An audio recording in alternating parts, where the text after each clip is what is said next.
عالم عدم وجود سے وجود میں آ جاتی ہے کہ اللہ سبحانہ و تعالیٰ نے اس کائنات اور زندگی کو نہ صرف وجود بخشا بلکہ اسے مسلسل جاری رکھنے کا اہتمام بھی کیا ہے۔ اس کے ان گنت احسانات کا شمار ہم ہرگز نہیں کر سکتے۔ قرآن تو صرف اتنا کہتا ہے کہ آپ اللہ کے کن کن احسانات کو جھٹلاؤ گے۔ پھر قرآن نے کہا کہ نہایت بزرگ و برتر ہے وہ جس کے ہاتھ میں کائنات کی سلطنت ہے، وہ ہر چیز پر قادر ہے جس نے موت اور زندگی کو ایجاد کیا، اور حضور کی بعثت کا مقصد بھی یہی تھا۔ آخری خطبہ ارشاد فرماتے ہوئے آپ صلی اللہ علیہ وسلم نے فرمایا تھا کہ جہالت کی تمام رسموں کو میں نے اپنے پیروں تلے رون ڈالا ہے، اور تمام صحابہ کرام نے گواہی دی کہ یا رسول اللہ آپ نے اللہ کا پیغام ہم تک پہنچا دیا۔ یہ اللہ کا پیغام کیا تھا؟ قرآن کریم اور احادیث مبارکہ، سنت مبارکہ صلی اللہ علیہ وسلم۔ ہم نے اسی قرآن کو اوپر رکھ دیا تھا۔ وَإِن كُنتُمْ فِي رَيْبٍ مِّمَّا نَزَّلْنَا عَلَىٰ عَبْدِنَا فَأْتُوا بِسُورَةٍ مِّن مِّثْلِهِ وَادْعُوا شُهَدَاءَكُم مِّن دُونِ اللَّهِ إِن كُنتُمْ صَادِقِينَ۔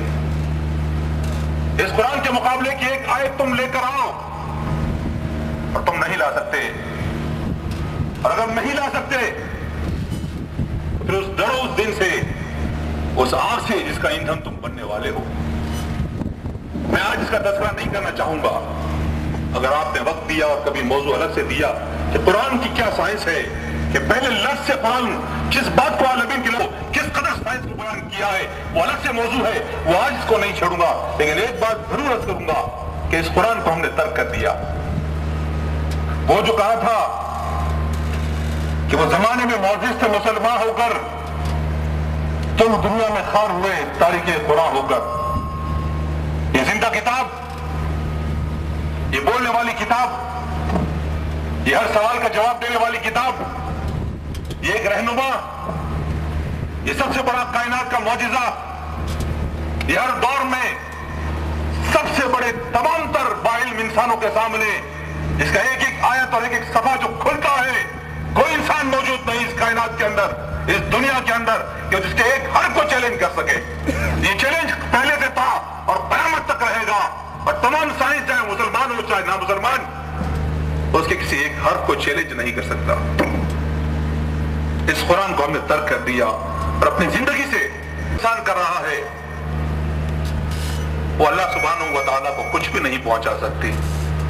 اس کا بینیفیشری تمام عبادتوں کا صرف اور صرف انسان ہے۔ مثال کے طور پہ اگر آپ لا الہ الا اللہ پڑھتے ہیں تو اپنی ذہنی آسودگی حاصل کرتے ہیں، اپنی اندر کی انتشار کو، اضطراب کو، بے چینی کو آپ ایک نارملائزیشن سچویشن کی طرف لے جاتے ہیں۔